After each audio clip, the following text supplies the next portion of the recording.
Hey everyone, welcome to episode 136 of the Fitness Devil podcast, another in our recent series where we are pairing up industry leaders.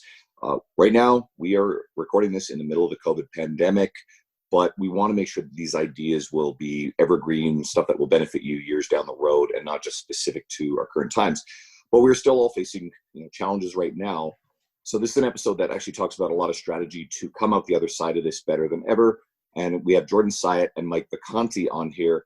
We're going to spend a lot of time talking about some online training, but a lot of content creation and a lot of investing in your own personal business and brand and how to help your clients now and just go the extra mile for them. So that way they're successful and they get through this. You're successful, you get through this, and you are in a great position as we start coming out the other side of this one. So stay tuned and enjoy. Shut up and sit down.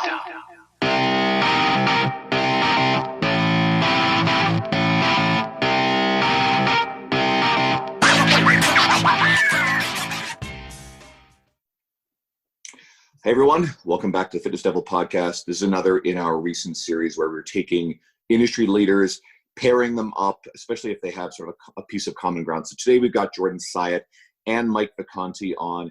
Jordan's been a previous guest a couple times. Mike, it's really great to have you the first time.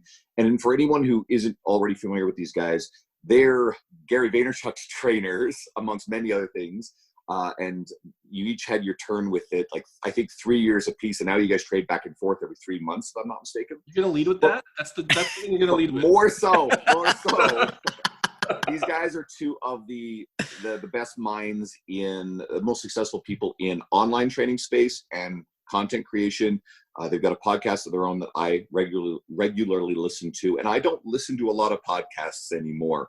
So we're really grateful to have you guys. Thanks for being on here today. I think before they say anything, it's like anyone listening, like you don't start with the thing everyone knows. Like you know that because then we're using it. So like I didn't even know you guys train Gary Vee. So that's kind of Thank you for having us. Yeah. I guess how we usually start this off is, and maybe we can do it a little differently because we haven't had Mike on before, but kind of just a little bit about yourself, and then we'll kind of jump into I don't want to say the COVID stuff, but kind of what we've been going on with all these other ones. Well, I guess we can start with Mike. We'll start with Mike because Mike, I didn't know, again, you're Gary Vee's trainer. So like, what does that look like? I'm a personal trainer. I coach Gary. I started coaching Gary back in 2014, and I live in New York City. I used to be an accountant. That's what I went to university for. And after working a brief amount of time in public accounting, I immediately quit and started coaching clients, started up a blog in early 2013 about fitness, and ended up moving to New York City for an internship.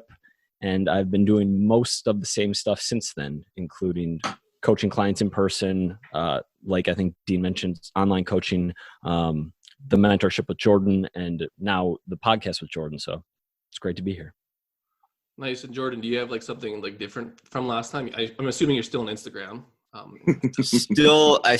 still do Instagram. I still do YouTube, still do podcasts, still do all the same stuff. I'll say if anyone wants some more background on me, you can link the previous episode in the show notes, but still do all the same social media stuff for sure. Yeah, and I think since last time we seen you just ate meat for a bit. And oh yeah. Like, it didn't last very long, and then everyone got sick. So like you can kind of almost correlate carnivore diet with this in New York. When one person only eats meat, a pandemic arises. That's a very Yeah, I did the carnivore diet for 2 weeks. I'm filming a YouTube video right now, but basically for whatever reason, it really picked up steam fast from what I saw. And so what I did was I was like, all right, I'm going to do the carnivore diet for 2 weeks, and then I'm going to show what happens when you stop doing it for the following week. So I tracked like meticulously for 2 weeks what life was like on it, and then what happens to my weight, my energy, my lifts, all of it once you get off of it. It was really interesting. I'll just give one aspect of it now. During the 2 weeks, and I told Mike this during the whole process, I'm usually pretty good at chin-ups. Chin-ups are relatively easy for me. Near the end of the 2 weeks, I could barely get 10 good chin-ups when I was doing it. And then literally 2 days after I started eating normally, I got 21. Like 20, it was crazy. It was just absolutely insane. But yeah, so I did that. That'll be on YouTube and just doing random experiments. I wonder if that's just straight muscle glycogen if you were so depleted and then you repleted it again, right? I think that's got to be it for sure. I don't want to get too hard in the science on that because that'll sidetrack us from, I think we can go with that. This, it's going to make your numbers go down. Like, and then we can just and we're referencing your last episode, and I can't encourage people enough to listen to because I actually do think it's one of the best we've ever done. Like, a lot of these episodes are interesting for us as the hosts, but that's one of the ones that I actually took the most from, applied it, especially when it comes to like social media engagement, and I had a ton of success with it. So I actually think everybody should go the fuck back and listen to that one after you're done with this one. It's the most recent of the two you've had on, but let's go into that online space thing. So you guys being primarily online, at least in theory, not a ton is changed for you guys during this pandemic compared to, say, physical gym owners. Like we had Luca Hosvar, P2Qui, Chad Landers, and Mark Fisher on recently. Those guys are freaking out. They're doing positive things, but they're in some deep shit right now. Whereas you guys, what's it like for you? Mike, you want to go first? Yeah, I mean, obviously, nowhere near as bad, I guess, or scary as it is for those with gyms. And we've had people contact us who literally just opened gyms in like January, February, March leading up to this, which is even more terrifying. But other than a bit of client drop off in the first 1 to 2 weeks, things have been mostly normal. I spent like 6 hours a day for multiple days designing basically all of my coaching clients' body weight workout plans, or like modified for a few sets of dumbbells or whatever people had at home. But since then, my life has been, outside of not really leaving my apartment and New York City being largely the same. Yeah, it's about the same for me. The first 2 to 3 days that things started, like everyone was like, it's like the shelter in place type thing. There was a pretty significant drop off in the inner circle, my membership site, much more than usual. And that was it was shocking to see, but it wasn't devastating. And then since then, there's actually been an uptick in sales over the last week or so, like significantly more than anticipated. And I think it's because at the beginning, there was a lot of people lost their jobs. They freaked out. They wanted to save money. And then after that, they're like, all right, this might be for a while.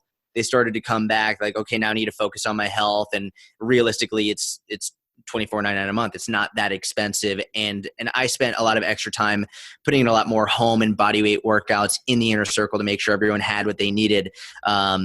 But yeah, I mean, relative to people who own a physical brick and mortar space, it's been pretty normal, thank God.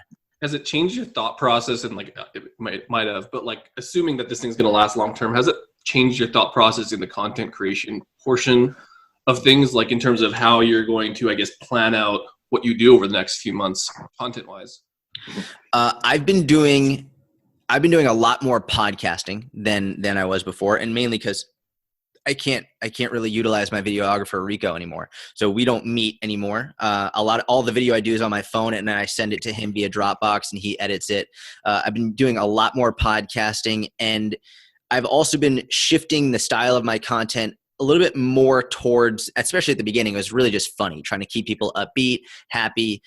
Now you're going to see me start shifting back towards what people generally want, which is strength, fat loss, muscle definition, health.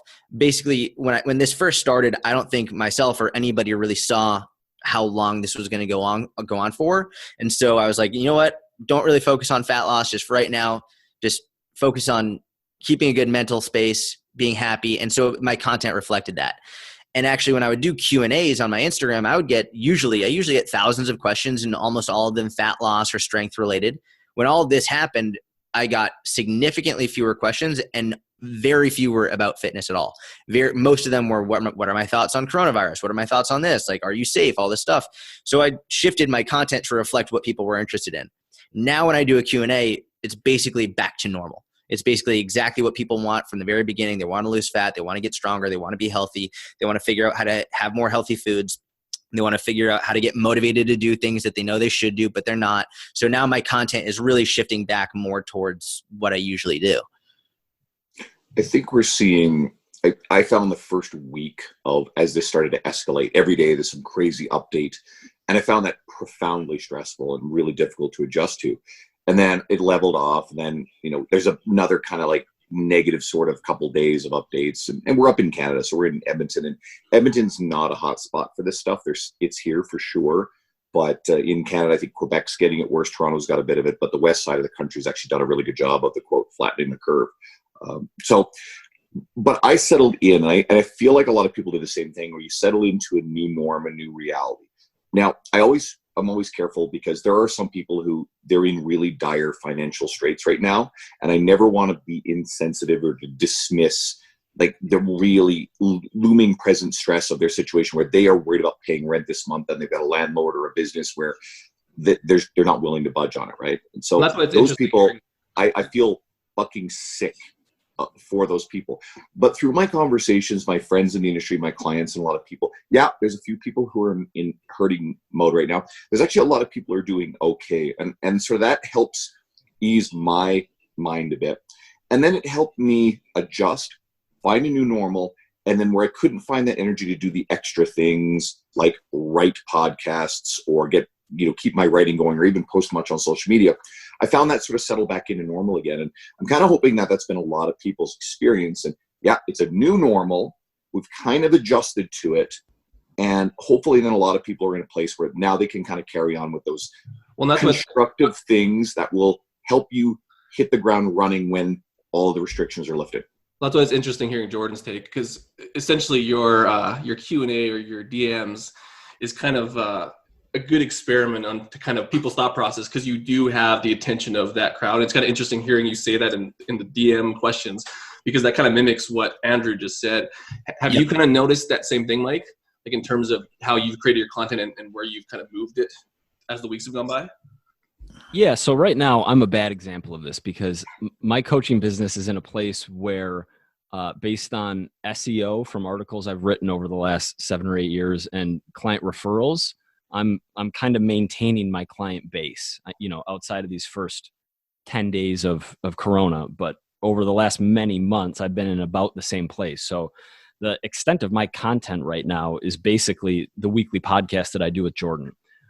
However, based on what clients have been saying to me, that's how I've developed a better feel for like the level of concern or where the attention is.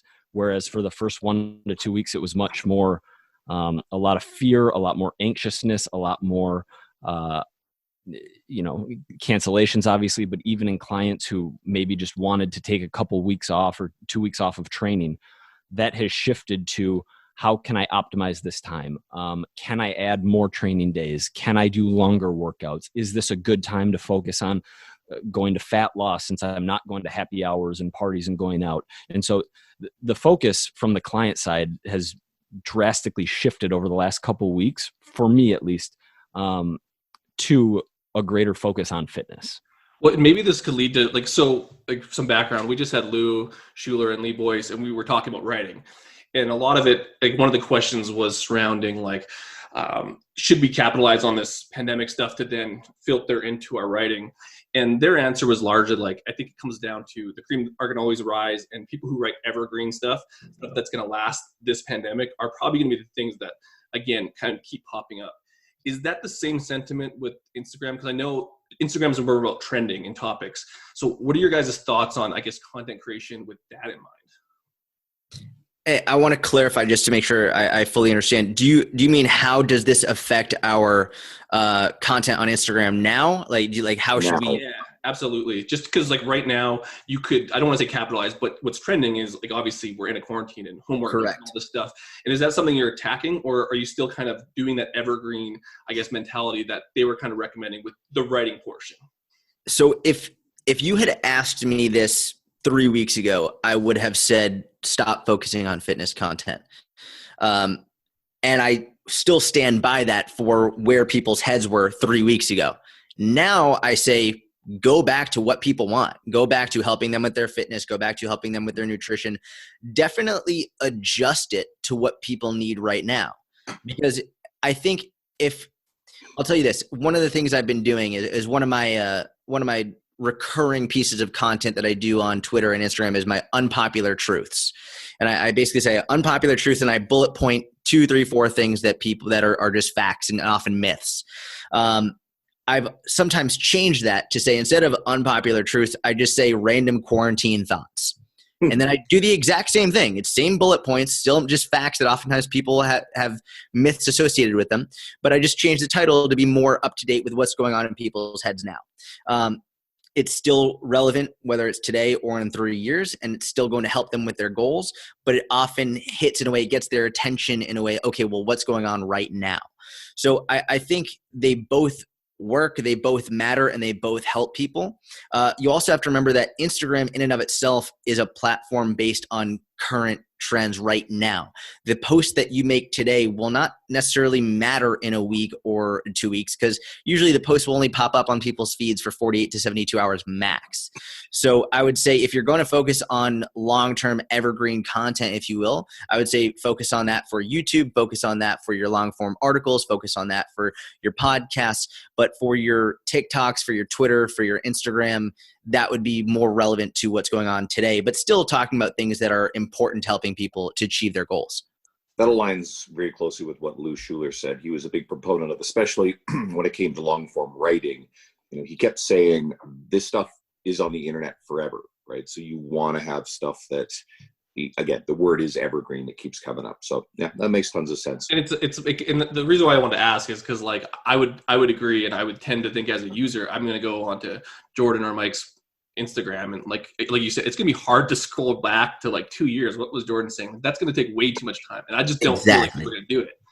They're not. They won't. They don't do it. The way that I often look at social media, especially we'll look at Instagram, I look at Instagram as a way to get people's attention.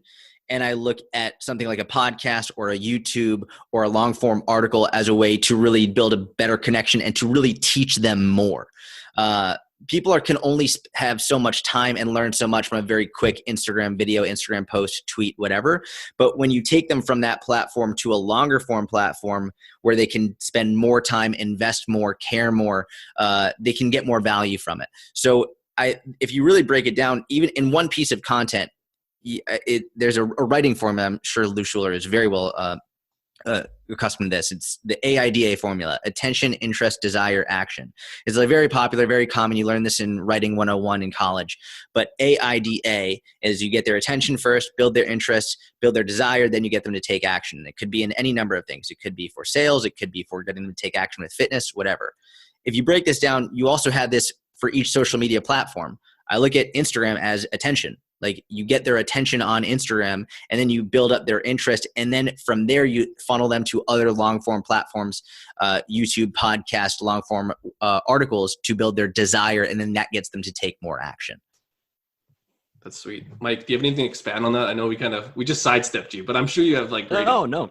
I mean, I agree with all that. And Jordan and I have obviously spoken about these things. The thing that I would add to what Jordan just said is, the content that has done best for me, for Jordan, for a lot of coaches that we've seen, when it comes to the platforms where SEO matters, so specifically a long form article or YouTube, is thinking about the content 2 or 3 years down the road when you're titling it, when you're tagging it, when you're writing the intro, and trying to make that something that not only will be relevant for people many years down the road, but that people will actually find many years down the road. Because the amount of traction, for example, like I have an article on counting your macros, I have an article on reverse dieting. These are articles that I wrote years ago that still get hundreds of new views every single day, and people requesting to become coaching clients as a result of something from 2013 or 2015. And for the amount of, I guess, like shorter term conversion that can happen on social media, there's just, I would say that long form content and trying to set it up for SEO is greatly underrated right now and is being underproduced by almost every coach. Yeah. And Well, that's not to say like one is better or worse, because the depth and the amount of like connection between you as a person and your audience, that's way greater on an Instagram or a Twitter or a TikTok or something like that, a Snapchat. But as far as finding new potential clients and organic unpaid reach, YouTube and website for SEO is just the game. Well, that's why it's interesting hearing your guys' thoughts on it, because we kind of like have been taking like the fitness professional who wants to, I don't want to say utilize these moments, but like the one who's now jumping into these spaces and trying to utilize it the best to kind of get where they want to go after this whole thing. And I guess what you're saying is like, if you start doing things the way you're doing them and attack them on those mediums, there's a different path than if you just want to get into writing articles, which is interesting because we would assume that, but it's nice hearing it from two people that are experts in it. And I think that that'll be helpful in terms of, I guess where do we want to go with it is there any advice into how do you start dipping your feet in these waters now, knowing that there's a lot of people flooding into these markets, trying to do the same thing? Like, what's going to get them ahead faster in terms of attention? Well, maybe it isn't about attention right now. Yeah, like about whatever. Maybe it is about doing it. I mean, I know I'm jumping ahead to answer it, but I personally think do it extraordinarily well so that way you're playing the long game successfully. But go ahead. I think also part of it is just adjusting your expectation. So many coaches right now lose 3 clients online as a result of this and immediately want to get that back, and they want to sell on Instagram, and they want to make these like short-term transactional posts to get back to where they were. And an article is not going to do that. Like a long form article isn't going to yield its massive upside, if it does, until 6 months, 12 months, 18 months down the road. So going into content creation with the mindset of, I'm going to give some time to the longer form stuff, but knowing that it's going to take a lot of patience before you actually see any kind of financial revenue upside from those upfront 10 or 20 or 25 hours it took to make that piece of content. Yeah. I think people are going to get mad when I say this, but screw it. I think coaches are super hypocritical, and they're incredibly short-sighted, and they don't take their own advice when it comes to when they're like, well, I want to get more attention. I want to get more followers. I want to get more likes. Meanwhile, they're telling their clients, you're not defined by a number, right? You're not defined by a number, and they're usually referring to the scale. Meanwhile, all they can define themselves by is how many followers they have, how many likes they get. It's like, what are you doing? Meanwhile, you're telling your clients take the long-term approach, slow and steady is best. But now these people are like, well, how do I get the most followers the most quickly, the most likes the most quickly? It's like, what are you doing? You're defining yourself by a number, and you're trying to get results as fast as you possibly can. I think social media is great. It's an incredible tool, and it's changed my life forever. But it doesn't change the fact that the vast majority of people joining my coaching program still come from my website, from articles that I wrote in 2011, 2012, 13, 14, 15. That's still where the vast majority comes from. Still a vast majority comes from YouTube as well, long form content.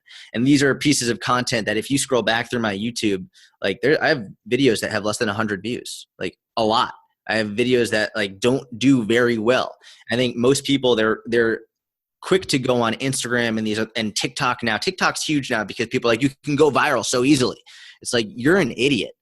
It's so stupid to go in being like, well, you could go viral really quickly. That's the exact same thing as your client being like, I could lose a lot of weight doing this juice cleanse. It's like, you're stupid. Stop. If you want to go for long-term health longevity, then spend literally a whole week writing one article, a whole week planning one YouTube video. Make it incredible, and understand that you probably aren't going to have anyone reading it or watching that video for at least 1 to 2 years. If you do, amazing, but you do that for 1 to 2 years, then the next rest of your life is going to be significantly easier. Well, and that's why we wanted to have you on to, like, I guess, echo that message, because I think a lot of the times people will see your guys' success and assume it's like overnight in a sense. And like, I know you've already talked about, like, you got to do things daily, but at the same time, like, you got to do things well. And I think flooding in to do things poorly is going to reflect poorly on you in the long run. Even if you did get your feet in at this time, it's like, that doesn't matter, because like you said, it's still the same game. It's exactly right. It's changed for like a month. Mike and I we've told this story a number of times before, but Mike and I always laugh because people often ask us, are we worried about our businesses, not just now in the face of the coronavirus, but in knowing that this industry is so saturated, that there are so many people in this industry? And we always laugh because we're like, no, not at all, because the vast majority of people who are flooding into the industry are not going to take the time to write long form articles or make long form videos or really take the time to really build their business from the ground up. They're going to go in, they're going to be on Instagram, they're going to make 27 posts and they don't get any clients and they're going to quit. It's like the industry is saturated on a very surface level, but when you get really, really deep, there are very few people doing it right. which is like crazy. This is like so cool because it's like we didn't operate on the assumption that you're Instagram coaches, but we've already circled back to what we talked about, the one we just released today, which is again long form articles that push your business that are like independent of like your Instagram likes and followers. Like and both of you have not talked about your followers once. Not to say that that doesn't yield anything, but it's always come back to the stuff that essentially we put out this week or the week before listening to this, which is like I did not expect that. But I actually mentioned you, Jordan, what we talked about our last podcast on the Lou and Lee podcast, and how one of the things you'd said was, you know, you would get it in message, and I started doing this based on you saying it, and I found it fantastic. You message the people who just started following you or liked or commented on something, and I routinely will reach out and say, hey, thanks for following this stuff, thanks for engaging, and then you get this open dialogue, and I found a lot of these people to be really, really engaged, and there's a lot of them. And then they become really big fans of what you're doing because you're not just another person who's posting and ignoring them. So you can create a lot of very valuable and meaningful things out of followers. So I also don't think it's worth discounting the followers. I remember the first two guys years ago who found me, who weren't like people I'd met, and they were just following me on Facebook. And to this day, both those guys, now they're Facebook friends, and like I follow their stuff all the time. And they're really cool guys, but I've even told them, like, you guys were the first two people ever like be followers. And I still remember them. And that's awesome. Pretty cool to them. And it's sort of weird now because that was weird then to even have followers. Now, of course, it's mushroomed out. I followed you. I followed your YouTube videos. And I was like, this dude like goes on rants on YouTube and like doesn't give a fuck. I was like, we need to do a podcast together. and I totally abandoned YouTube as a result of that. That's exactly what happened. He decided, hey, I want to do a podcast. Messaged me. It's like, hey, do you want to do one? And then 2.5 years later, you know, we continue to talk to people I've been following and reading for years, many of whom, like Jordan, you and I have not yet met. We will eventually, but in our travels, so travels are going to be restricted. You're actually slated to be a speaker at our, mine and Dean Somerset's event in September 2020 here. Dean and I have only had one quick conversation about that's probably not a very likely thing at this point. So Dean and I will tackle it, but he's mentioned the possibility of doing it virtually.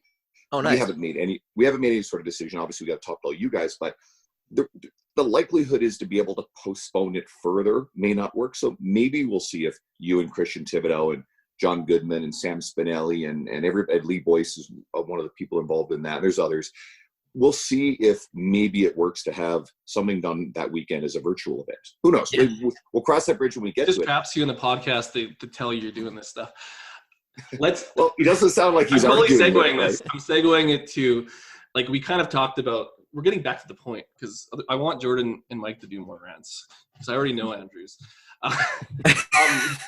One of the main things, so you guys have a lot of followers, obviously, like we allude to, okay, big Instagram followings, but in the likeness of what's been happening, have you guys been doubling down on anything to nurture the people that you already have as opposed to trying to reach new people in this, I guess, COVID thing? So I guess what have you been doing action step wise to like be better to the people you already have? You froze for a second there for me. Damn it. I'll repeat it. What have you been doing, I guess, to nurture the people that are already following, like your main people? What have you been doing to make this experience better as opposed to trying to do stuff to attract new attention? Jordan, you want to start? Yeah, sure. I mean, in just for context, I've been over delivering with coaching clients to the extent I can, but I haven't opened my Instagram in months. Like, I'm literally not using social media. Like, I'm not logging on. I'm not looking at it. From a consumption point of view, it was making my life worse. And there's a very good chance that I'm back at some point. But right now, like, what I'm doing to deliver above and beyond is unfortunately, for people who still follow me, very little. But that's okay. Like, I think that the outside perception and why we bring people like this in is that, like, again, what people are assuming isn't always the truth. And I think they need to hear that stuff because at the end of the day, the people listening to you and a lot of these experts without the context are doing things that might not be productive for the things that they want. And that answer is like perfect. Like, I love it. Didn't open Instagram. Not to mention, yeah. you said you spent, I remember when it was happening, you were spending a number of days, all day, every day, making new programs for all your clients so they could do it at home. I think a lot of people get so focused on how to get new clients that they don't realize focus on the ones you have right now. Like they're the most important thing that you have right now. Like focus on what you have. So I think that's a huge thing to keep in mind. But I mean, for me, I have a handful of clients too who couldn't afford it, who lost their jobs and before unemployment comes in and are like, okay, I can't be a client anymore. That's like, look, we'll see what happens, but we're not going to sever the coaching relationship just because you don't have a paycheck right now. Like just because you're really suffering from something, I'm not going to kick you to the curb. So I'll still make you a program every month. Like hit me up if you need anything, keep filling out your updates and let's see where this goes. I think that falls right in line with what Jordan was just describing as over delivering for current clients. Yeah. And there's nothing wrong with extending a little bit of extra to someone who has been a devoted and regular client. You know, if they've paid you for, you know, a series of months or even years, and all of a sudden they're in a position where they can't do it. Well, man, like it as a coach, if you go the above and beyond, it's not an insult or disservice to the clients who are paying, because I think they realize the severity of this stuff too. But if someone's not in a position to be able to do it, it would mean the world to them for you to go and still give them some support and you're letting them know that they're a lot more than a paycheck to you. Mm-hmm. That is someone who is probably going to come back the first opportunity they get, and they're going to be with you for the long term. So, you know, Jordan keeps saying, like, you know, people are focused on trying to create new clients. Well, you would put effort and time into someone who's not yet paying you. What's wrong with putting effort and time into someone who's not able to pay you for a short term, because you're going to then earn a client? It doesn't change the fact that they were a client before. So for any trainer who's feeling like, well, I would be doing something wrong if I gave the same amount of effort to this person as a client who's paying me, that's the wrong lens to look at it through, because you are the same person who would go above and beyond to attract a new client. Mm-hmm. So just think about that a little bit. 100% agree. I mean, for me, we'll start with the people who are actually currently paying me for my inner circle, for example. Usually I do one live a week for them. It's an hour. Now between myself and my co-coach, Susan Niebergall, we've been doing 5 lives a week. We've each been doing a live stream workout. We've each been doing a Q&A, and then we've each been doing one other thing as well on top of it. So we've literally went from 1 time a week to 5 times a week. Usually every month in the programming, we have just like either a 3 times a week and a 4 times a week. But what we did this month is we included that plus new programs only if you have body weight and other modifications as well. We basically did 2 editions in one for this last month. We doubled it. And then on a day-to-day level, we're giving out way more. For my social media, sending out free home bodyweight workouts via text every single day, which people can't believe. Like, people are freaking out. That's probably been the biggest thing. I have this application that allows me to text, basically like an email list, but over text. So I've just been texting out home workouts every day. People are freaking out about that. I've been sending out workouts via email every single day. What I've seen a lot of coaches do is, amidst the panic, they start trying to sell. They put things on discount or whatever it is. And meanwhile, Mike and I were laughing, we're just going to give everything away for free. Like, we're just going to give everything away for free. We're just going to make sure that people have what they need right now, no matter what. And it's that the response has been tremendous. I think it's one of the reasons why we're confident that it's going to be okay, is because, well, everyone else is panicking and panic selling, which is never really a good idea to try and do things when you're panicked or scared. We're really just doing our best to give everyone who follows us and who's connected with us whatever they need, and then it's probably going to come back and pay it forward. Well, and it's interesting because we've had that sentiment like repeated multiple times, like in terms of giving. And I think it's okay to like build equity and give stuff away for free with the intent that they're going to be long-term customers. Like, that's profiting, but at the same time, like, you're helping them in a time of need, and then it should come back around.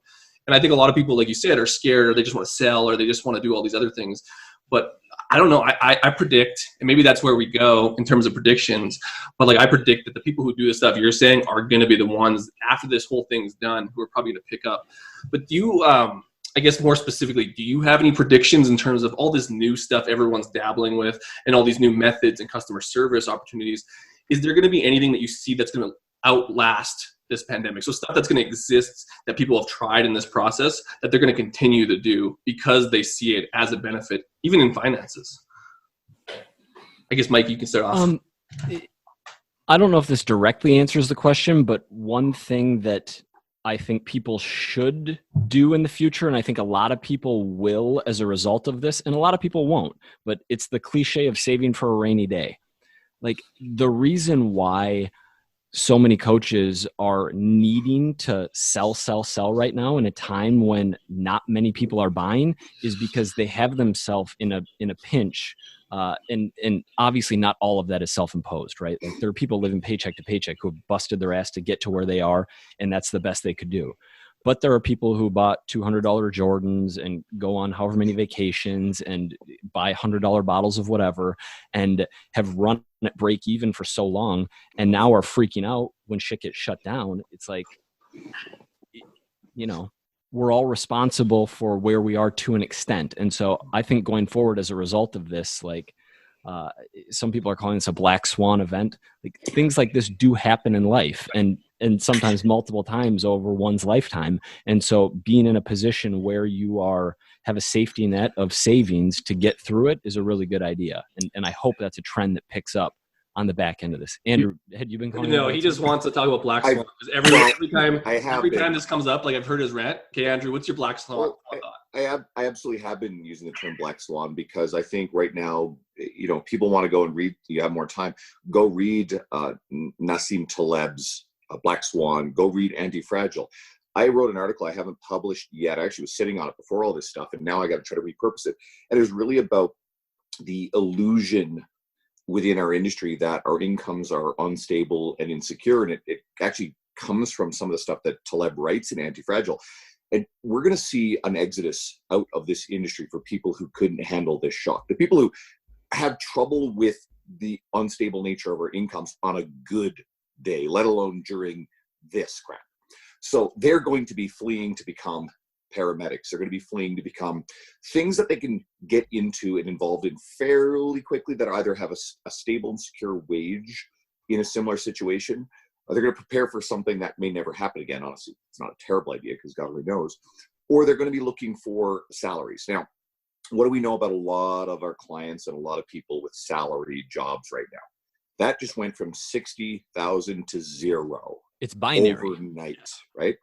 So there's a big, on a good day, illusion that that's somehow secure and stable.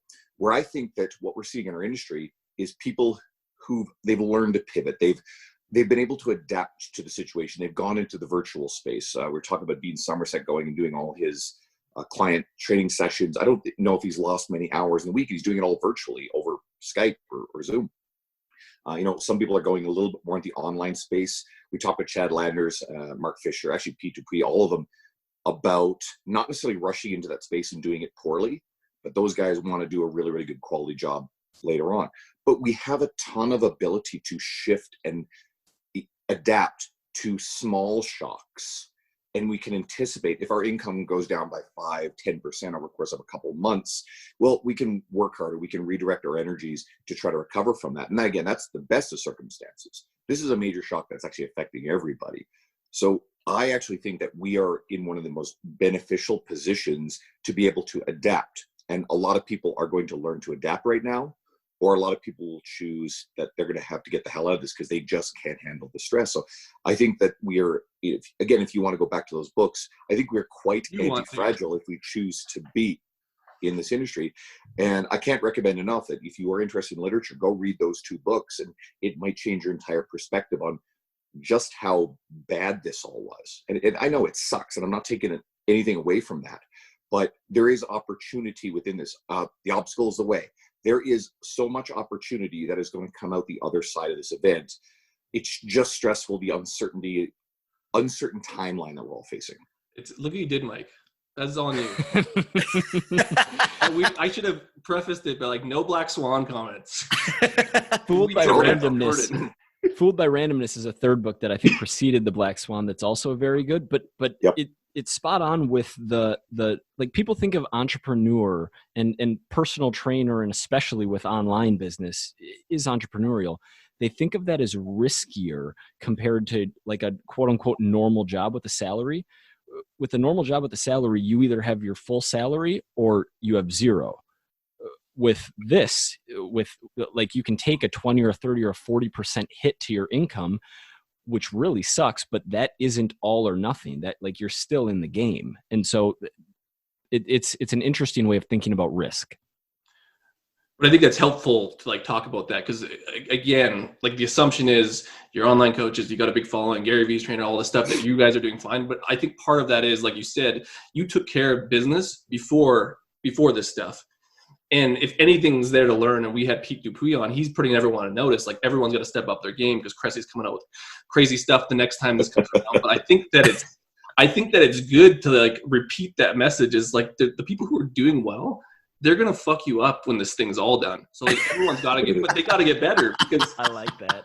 But like if they don't have to, like in Canada, the stat's stupid. It's like something like 30% of people can't deal with 2 weeks of no pay. Like they're fucked. And like I would say that that's probably mimicking a lot of the people in the fitness industry right now. And like that's not okay. Regardless if you're the best trainer in the world, if you can't last 2 weeks or a month or 2 months with like reduced salary, like that precedes all the content creation. Instagram live. I can't wait to see what Luca Hocevar's got cooked up. Like Luca is an industrious dude. If you are a trainer who is right now just jumping in out of necessity to do a really half-assed job at online training, wait till Luca gets what he's got to cook up out into this space. If you're in trouble. And we're scared of the stuff Luca's going to do. It's just like when people like quote Jordan, and we'll get your thoughts on it in a second, but they'll like try to do Jordan. It's just like, why are you going to be a shittier version of Jordan? Like, sorry, that's my rant. Jordan, I'm just like literally lighting up every trainer listens to this. But Jordan, do you have any predictions of your own or any rants, since we've all had our turn at ranting? I mean, I think you guys have said a bunch. Actually, I saw Andrew's post when I think you posted that on Instagram a while ago, and I was like, that's 100% right. When you posted, you were like, yeah, I think this is going to see a big dropout on the industry as a result of this. And I smashed the heart button so fast. I was like, yep, that's exactly right. The example that I used, I don't know if I used this in a podcast with Mike or for our mentorship. I don't remember which one, but I sort of use the example of like a slingshot effect. Basically, what I think happened is we saw, and I said when this was happening, I was like, basically, we have a slingshot, right? You have a slingshot in your hand, and you start to pull it back, and there's a lot of tension building. Like you feel like it could break. And I was like, where we are right now, I think we're nowhere near as far back as it's going to go. I think it's going to get really, really bad, and it's going to be very scary. You don't know if it's going to break in your hand. You don't know what's going to happen.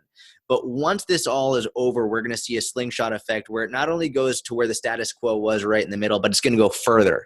And I think the people who can weather the storm and stay with it and keep posting content and keep helping people and stick to their ethics and morals and doing the right thing rather than acting on a panic response, they're going to be far above and away better than they were before, and they're really going to be leading the industry. So that's sort of my prediction for this, but it could be wrong. Who knows? I suspect there's a lot of truth in that. I think there are things we still have to take into consideration that it's not like the doors will suddenly be open one day and every person will psychologically be back to where they were. I don't want to go too far into this, but I believe that there's people in our industry and outside of our industry who I think took this and perpetuated fear, anxiety on a level above and beyond the reality. And I'm not diminishing the seriousness of the nature of this, but there are people in our space, and I've mentally filed those people away. Those are people that probably won't be on the podcast, who I'm not interested in having as speakers at my event. And I'm not really interested in engaging with because they're doing this, the sky is falling, this Chicken Little sort of thing, disproportionate to the nature of the severity of this. So I think you're going to have a lot of people in society who are absolutely going to be screwed up from this. There's going to be a lot of mental health stuff. There's going to be a lot of people who are scared. There's going to be a lot of people who want to get the fuck out of the house and they'll rush back to the gym. But gyms won't be able to operate the way they were before. Don't expect the economy to rebound overnight. That being said, if you are a trainer, if you need 30 clients, or maybe in your online space, 50, 100 people out of, billions in North America alone, or if you're online, potentially anywhere in the world. You really only need a small number of people, relatively speaking, to be successful. So don't get caught up in what's going on in the economy. And oh my God, like I've written about this before, but like the news can really go fuck off. I won't go too ranting too hard on that. I like how this just turned into rants. There is factual information news, but you also inherently have to understand that the news is designed, especially editorial side, is designed to attract attention. Yeah. And what's one of the best ways to engage and grab onto following, glue people to the screen is fear, is hysteria. I won't cite any specific examples, but there have been several where the news media has actually been caught lying and misinforming. And that doesn't invalidate everything else. Don't take me for a conspiracy theorist, but you have to pay attention to what's intellectually honest versus what is sensationalized. And then when you can do that, you can follow the evidence and the information, and hopefully enough people will start trickling back. But you individually don't have to be affected by what everybody's doing. If you do your job well, if you put yourself in a position by investing time and effort. Now, I'm redoing precision nutrition because they offered me a redo of the course I did years ago. And it's really less about nutrition. It's more about just being a fucking wicked coach. And I'm going through this stuff. I'm like, yeah, this stuff's great. And I want to go through some other educational stuff that I have the time to work on. I want to double down on my social media, doing well with it. I took a step back. I want to nail the writing it even more than ever. And then when these doors open, I have my plan. My clients are engaged. They're happy with what's going on for the most part. There's a few that are in some tough personal situations. I'm trying to be there for them. And then once this stuff opens up, I want to slingshot forward, just like Jordan said. I don't want to be spending a few weeks catching up, because I'm digging myself out of a deep hole that I buried myself in because I can't get away from the news station on the television. Look at you did, Jordan. Now you got him with a slingshot and black spot. Andrew, I'll give you a compliment. You're doing really good at like plugging. Like, so now we got PN people coming on. Like your plugs are getting like I wouldn't even have known that was if I was listening. It's perfect. PN is great. No, I wasn't throwing you something. No, but seriously, let's take a second to talk about PN, right, for coaches. Okay, maybe some of you guys, you have some resources. PN actually reached out to me because our podcast showed up as one of the top podcasts in their community. They have a massive community, and yet their listeners, they polled them, and our podcast was one of the ones that they listened to. So this guy messaged me, Jason Crow. So he's one of their executives. He's a partnerships director.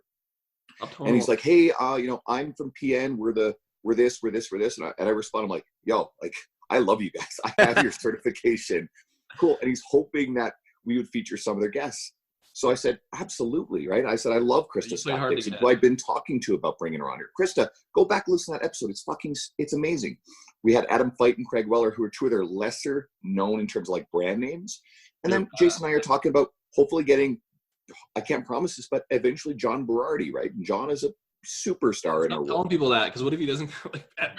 They may not, you fucking can't promise, but it is what it is. But in the meantime, that's a good resource to be a better coach. And if you want to, as a trainer, be a little bit more diverse, get into nutrition coaching. Nutrition coaching's big right now. Dean works for Stronger You. You've got PN coaches. You've got Macros Inc. You've got what Renaissance Periodization does. Jordan, you guys do a lot of nutrition stuff with what you're doing in your online space. Nutrition coaching is a really good way to build a more robust, anti-fragile platform as a coach instead of being entirely dependent on one-on-one in-person coaching. And that sounds crazy because I'm very heavy in that space, but I'm still going to double down on it, and I'm going to kick everybody's ass at that, and I'm going to do fine. I'm cutting you off. I'm throwing these guys because like they've got you. They clearly know the game. You just got to get Andrew, pull his string, and he'll go. Sorry, Andrew. Yours is easy. What are you gonna do after this thing? Like once everything kind of goes back to normal, is there going to be anything you've done in this time period, or the stuff you've talked about that you're going to continue to do that you weren't doing prior to this? And I think that'll be a good way to segue into the closing it up. Mike? Yeah, Mike, you first. I'm thinking. He looks like he's thinking. Jordan, do you got anything on the? Has it changed anything about the way you want to go forward? Is what he's asking. So there's a bunch. I've been doing a lot just because circumstances have changed, right? So usually when I'm around my videographer and everything as usual, we're filming a lot, but that hasn't been happening. So I've adjusted. So now instead of doing one podcast a week, I've been doing 3 podcasts a week, which I've actually really enjoyed. So I'll definitely be on a better podcast schedule. I've also been doing more TikToks, even though I honestly hate TikTok, but I'm having fun with it. I'm trying it out. Like I really hate it, but like, why not? I've been doing less YouTube and I actually miss it a lot. I really enjoy YouTube. I think it's probably my favorite platform. It's also the hardest platform for me. It's the most difficult, the most challenging, the most time intensive, the most scary, but it's the one that I enjoy the most and it's the one that I see the most benefit from in many, many aspects. So I'm going to get back on that. Doing a lot more challenges on there. I've added a lot to the inner circle. And I don't see myself taking stuff away from it. I don't like see myself adding it just for this and then taking it away. So I see sort of maintaining everything I've been doing for it, and continuing to make that probably the best possible service I possibly can. So really what I think this has done, it's funny. I've seen a lot of people say that they're not busy. They're just lazying around. They don't have much to do.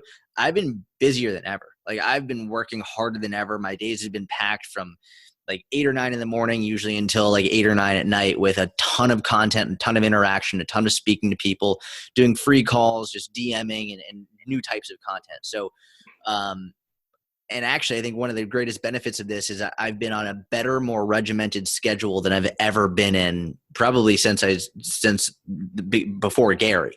So I think really just maintaining that and continuing to do as much as I possibly can. Sweet. Mike? I have a very different answer. Nice. And I love everything Jordan just said, by the way, on like a practical, technical, applicable, like listeners can actually put those thoughts into play immediately.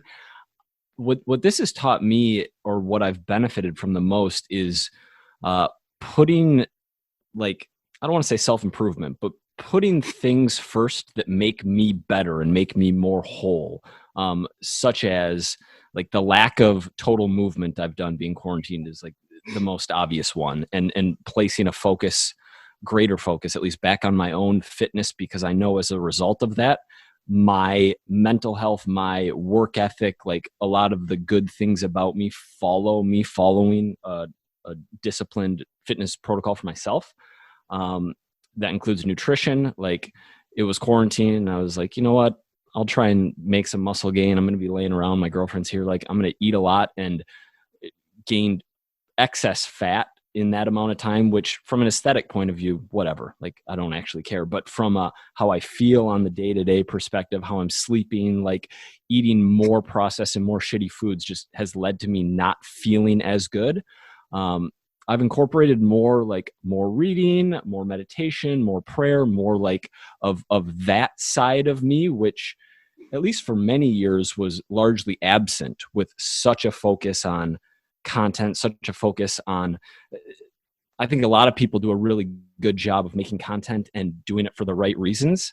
I know that many times I've made content for likes and for follows and for like vain reasons, and bringing things back to, like, I guess God is the right word, but to something deeper. Like, you don't have to use a word, something greater, something that is more meaningful as the base to then build whatever it is you want to do, rather than be creating and be making on this house of cards of like ego and vanity and whatever is supporting it, because that can tumble at any time. But when you build something deeper, it is going to last, and it's going to be more fruitful, and it's going to help more people. That was like the most insightful thing the whole podcast, I think. Outside of all the jokes, like I think if you just took that one thing, I think that's more helpful for where people are at, especially the ones looking to, like you said, get attention and get all these things. Like, if you miss that aspect of it, like the house of cards metaphor was like, I agree, bang on. I think it's okay to take positives from all this stuff. I think it's very important how you express them to other people. because some things can come off as a bit insensitive depending on who your audience is. There are people who are really struggling. And then, a friend of mine is in a really good place with all this. She's very introverted and she's very conscious of the environment, and she's kind of a spiritual personality. And she's like, the environment's healing itself. And I got to think, at first it sort of rubbed me the wrong way, but then I was like, well, no, you know what? There's some truth in that. But I think you also want to be a little bit careful how you express it, especially if your audience are people who are in a really scary place right now. It's like this whole thing with celebrities and all the struggles the celebrities are having. And I love The Rock. I think that guy can almost do no wrong. Yeah. But I saw Brian Cron criticizing him for pimping his tequila right now. What? And I'm not sure I want to see how hard things are for the celebrities cooped up in their mansions. And I get it, but without getting on another really strong tangent, you're not going there. A bunch of irrelevant people who haven't been relevant for a really long time, who are trying to insert themselves into the middle of something. So I think be very careful with that.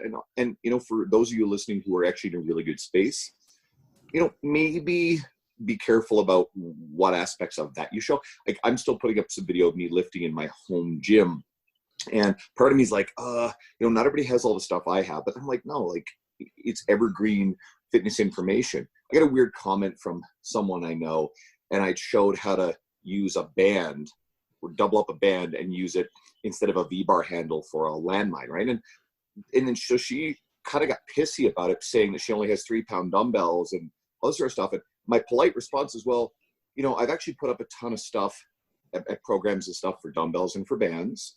But actually a lot of my following and my friends actually have barbells. So, you don't need a landmine base. Stick a towel in the corner, barbell. I know you don't have the fucking handle. A band. It's actually. I know you're you were super nice, but outing her on the podcast and then talking shit about her is the worst. But I'm not talking shit, nor is it the podcast listener. Completely are. It's the best. I'm happy with that. But it's more about, okay, I think that stuff's a little bit unreasonable, but at the same time, be sensitive of the fact that if you are in a good place, not everybody is. So obviously show a lot of empathy, and if you can offer something that is going to give them something, like Mike was talking about, helping those clients who didn't have the capacity to pay right now, that's going to go a really long way. Bro, you're not on YouTube, are you? You got off YouTube? Fuck. It's one of those things where I think I tell myself, I do as much as I do anyway. Normally I'm coaching full-time hours on top of trying to write articles for T Nation. And I don't produce a ton of articles, but I'm like you. I'll take a week, 2 weeks, and really polish the living hell out of that. I got that from you and Eric Buck early on, way before you and I even had you on the podcast. You guys are Andrew, I picture as he's super trainer. He's the dude that's the best trainer. He loves training. He's jacked. He has so many clients, and he thinks about training all day. He's owned that. That's good. I'm trying to do 2 or 3 posts on social media. That's really good quality stuff, not just quick hits just to put up the numbers. And then at a certain point, I'm not fucking with TikTok. I'm not on Snapchat. And I do buy into this message. You should be surgical and choose things carefully. I actually think, and the podcast has a fair bit of overlap to what YouTube would be anyway. And I think maybe, I got a feeling you're probably getting at, but maybe I should, but I find it challenging to sit down in front of the camera and then not fuck up. Here, we can just free roll. It doesn't even matter. But I don't know. I'm open to whatever your thoughts were. I think you would crush YouTube.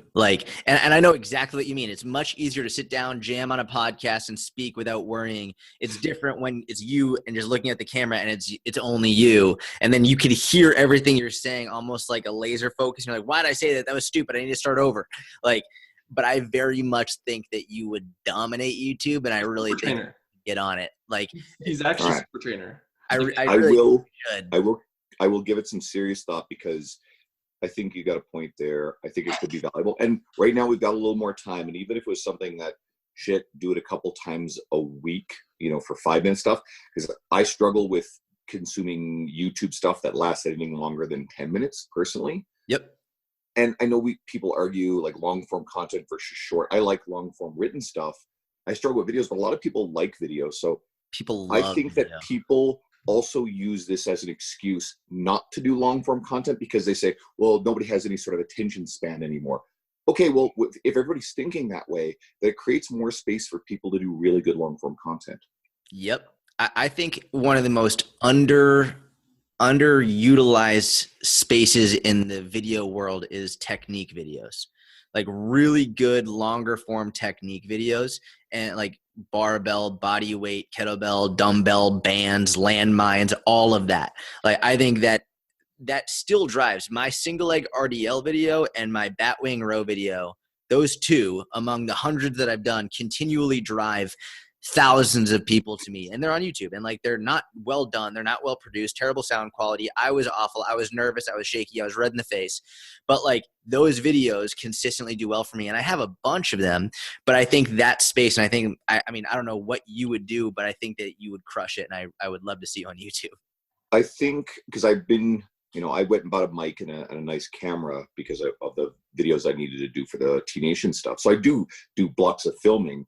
But honestly, and this is both me talking about what I can and should do, but also advice to anyone who's listening, is I could block off a series time. Luca Hosfar actually said this, and Luca's probably the king of creating tons and tons of video. He just like mass produces his stuff. He's got a huge library and a good YouTube following.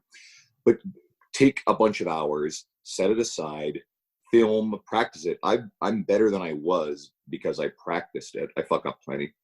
And then go and create this library, and that's a library that you could have for your online coaching. Is I use the platform True Coach, where you can actually link your own videos that you've created, which your clients will love.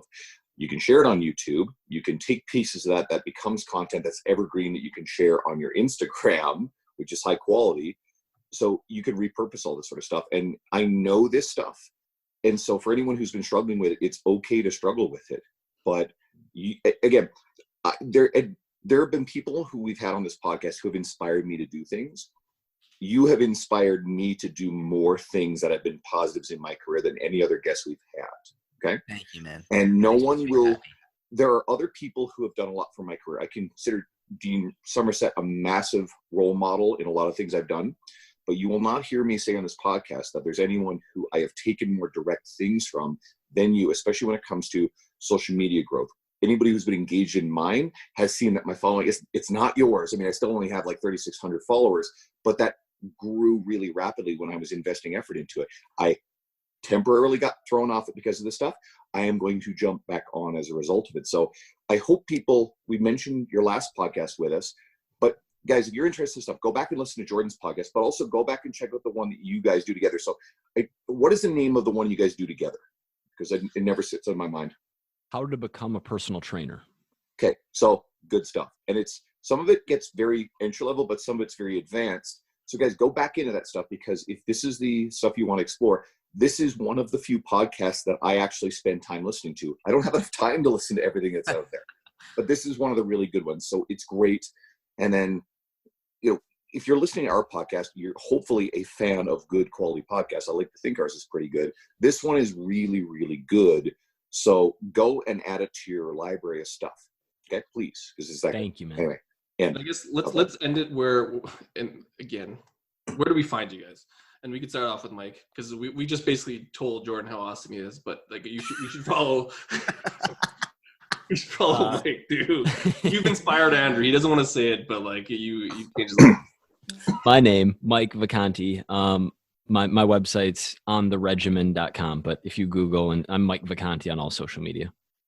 Cool. And Jordan, again, Jordan for the third time, but yeah, if you Google my name, Jordan Syatt, Syatt, you'll find all my platforms there. But I want to say, I was telling Mike before this podcast, I appreciate and respect both of you. I think you're both doing an incredible job, and I can't wait to finally meet you and get together, have a lift and all this. But I really think you're doing incredible things for the industry. I respect you both immensely, and thank you for having us on. Thank you. Well, and we will figure out the conference. I mean, if obviously the way things are going, I think that September is implausible, but we may do it virtually. But there's going to come a point where we have you up here physically. Maybe it's 2021 or whatever. We'll work it out, because that's a high priority for me. In the meantime, as soon as international travel is more normalized again, I'm going to be going back to these conferences. I'm looking at, on one hand, we don't get this 3 months, 6 months, 9 months, a year of disrupted normalcy back at the end of our lifetimes. But I'm looking forward to the conferences and the things that I will do in 2021, 2022, and onward. It's on pause right now. So I'm not upset about that. It's just a new reality that I've accepted. And I'm not waiting this out. I'm watching a bit more TV and I'm allowing myself to enjoy that. But I'm not just scrolling social media. I am not just watching YouTube. I am not just playing video games. I had my disruption. I've kicked that. And now I'm back as much effort and bandwidth as I can put into it, trying to do things that will set me up to be really successful as the fog of this bullshit that we're dealing with is lifted. Cool. Yeah, it's a really important point because it holds true now and it holds true when things are amazing. When you're doing and when you're focusing on what matters to you and you're focusing on improving, whether it's yourself or others, you're in a better mind space, you're in a better headspace. It's like, this situation sucks. It absolutely sucks. It's not a good situation, but you can make the most of it and you can still improve and get better during it. Perfect. I think that's a place to end it. Thanks. Yeah, thanks guys for being here. We really appreciate it. Shut up and sit down.